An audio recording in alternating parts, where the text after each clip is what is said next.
হালাল হাকিকত এই কথাটা কেন বললাম জানেন? আমরা বাঙালি এত নিকৃষ্ট খারাপ খারাপ জাত সবাই না, আবার কিছু কিছু লোক আছে মানে তাদেরকে ধরা ছোঁয়ার বাহিরে, তারা এরকম কাজ করে বলার বাহিরে। যেমন হালাল হাকিকত মানে তুমি হারাম হারাম খাইও না, যে হালালটা খাও। প্রবাসে থাকো, প্রবাসী যারা কাজ করে তাদের 100% পয়সা হালাল থাকে, হারাম কমই থাকে 100%। যেমন মাথার ঘাম পায়ে ফেলাইয়া প্রবাসীরা কষ্ট করে, সেই কষ্টের টাকা যদি বৃথা যায় তাহলে মনে করেন যে খুব কষ্ট লাগে। যাই কিছু করেন না আপনারা সবাই যারা প্রবাসে আছেন,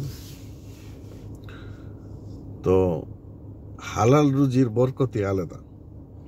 হালাল রুজি করার চেষ্টা করবেন, বেহালাল পথে যাবেন না। আপনাদের কাছে এটাই রিকোয়েস্ট। 2 দিনের দুনিয়া ভাই, কোনো কিছুই নাই, কিছুই সঙ্গে যাবে না। তোমার টাকার পাহাড় আছে, বাড়ি আছে, গাড়ি আছে, কিছুই সঙ্গে যাবে না।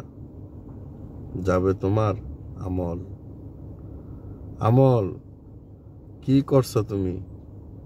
5 ওয়াক্ত নামাজ পড়ছো, তোমার আমল তোমার সাথে যাবে 3.5 হাত মাটির তলে। তখন যাবা, কি নিয়ে যাবা? কিসের এত অহংকার? কিসের ভাই তোমার? কিসের এত অহংকার? তো ভাই দয়া করে ভিডিওটা শেয়ার করে দিবেন, যাতে মানুষ দেখতে পারে, শুনতে পারে, বুঝতে পারে। 2 দিনের দুনিয়াতে কিছুই না রে ভাই। হালাল রুজি করেন, হালাল খান, আল্লাহ তাআলা ওইটার মধ্যে সুখ পাবেন, ওইটার মধ্যে সুখ শান্তি সবকিছু পাবেন। কিন্তু বেহালালির কোনো সুখ নাই, শান্তি নাই। হালাল খান, আলহামদুলিল্লাহ, আল্লাহ তাআলা অনেক সুখে রাখছেন, অনেক হেফাজতে আছি। তো দোয়া করবেন আল্লাহ তাআলা যেন হালাল রিজিকের ব্যবস্থা করে দেন। সবাই ভালো থাকবেন। আল্লাহ হাফেজ।